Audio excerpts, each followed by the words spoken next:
Bonjour tout le monde, je suis Louise Lemoine-Torres et je me disais en ces temps de confinement, de pause, de repli sur soi, et moi-même sous ma couverture avec un dictaphone, que je pourrais peut-être vous lire quelques extraits, quelques passages plutôt, d'un magnifique livre de Henry David Thoreau, que vous connaissez peut-être ou que vous avez dans votre bibliothèque, mais peut-être pas tout le monde, et que cela pourrait vous intéresser, vous interpeller. Il s'agit donc non pas encore de la désobéissance civile, qu'il écrira après, mais de Walden ou la vie dans les bois. Henry David Thoreau est un Américain protestant, né le 12 juillet 1817 à Concord dans le Massachusetts.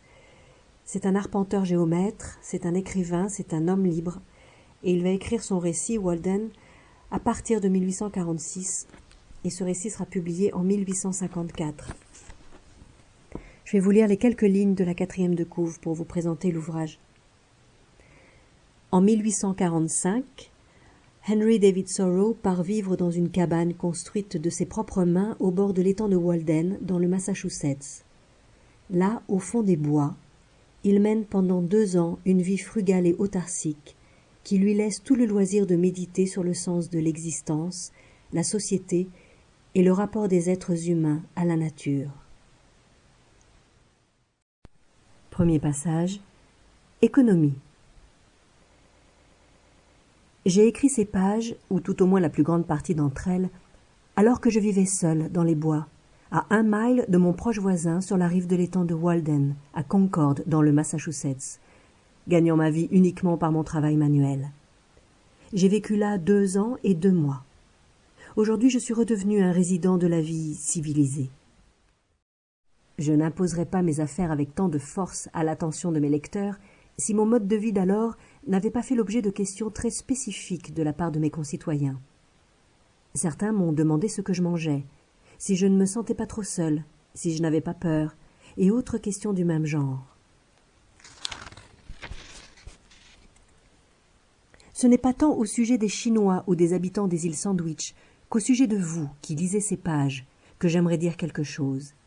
Quelque chose à propos de votre condition, notamment votre condition ou situation matérielle en ce monde, en cette ville, ce qu'elle est, s'il est nécessaire qu'elle soit aussi mauvaise qu'elle l'est, si l'on pourrait ou non l'améliorer.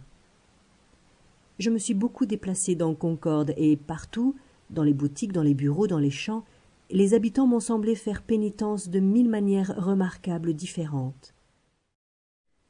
Je vois des jeunes gens, mes concitoyens de Concorde, dont le malheur est d'avoir hérité de fermes, de maisons, de granges, de bétail et de matériel agricole, car il s'agit de choses dont il est plus aisé de faire l'acquisition que de se débarrasser.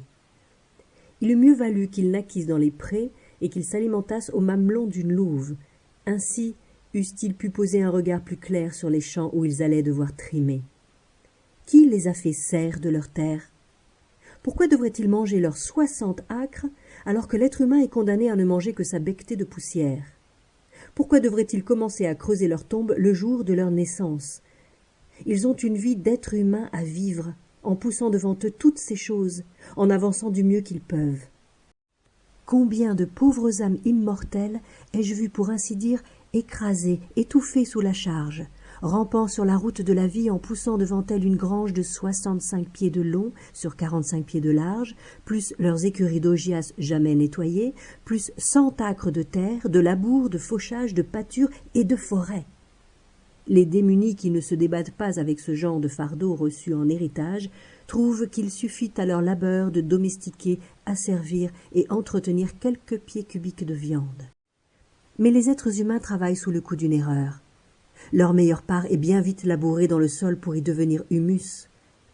Par ce qui ressemble à un destin souvent appelé nécessité, ils œuvrent, comme il est dit dans un vieux livre, à amasser des trésors que les mythes mangeront, que la rouille érodera, que les voleurs voleront. C'est une vie d'homme stupide comme ils le découvriront en s'approchant de sa fin, s'ils ne le découvrent avant. On dit que Deucalion et Pyrrha créèrent les humains en jetant des pierres derrière eux par-dessus leurs épaules. De là vient que notre race a le cœur dur, qu'elle résiste à la douleur, à l'inquiétude, prouvant ainsi que nos corps sont faits de pierre. Voilà ce qui arrive lorsque l'on obéit à un oracle pâteau et que l'on jette des pierres derrière son épaule sans regarder où elles tombent. Même dans notre pays relativement libre, la plupart des gens sont tellement absorbés par pure ignorance et pure erreur dans les soucis factices et les labeurs inutilement rudes de la vie qu'ils sont incapables de cueillir les fruits les plus jolis que cette même vie peut offrir. L'excès de travail a rendu leurs doigts trop gourds et trop tremblants pour cette cueillette. En réalité, le travailleur n'a dans son quotidien aucun loisir pour aucune expression d'intégrité véritable. Il ne peut se permettre d'entretenir de vraies relations humaines avec ses prochains, car son labeur s'en trouverait déprécié sur le marché. Il n'a pas le temps d'être autre chose qu'une machine. Comme l'éclat d'un fruit mûr, les plus belles qualités de notre nature ne se présentent que si on les manipule avec la plus grande délicatesse. Mais nous ne nous traitons pas nous-mêmes et nous ne nous traitons pas les uns les autres avec ce genre de tendresse.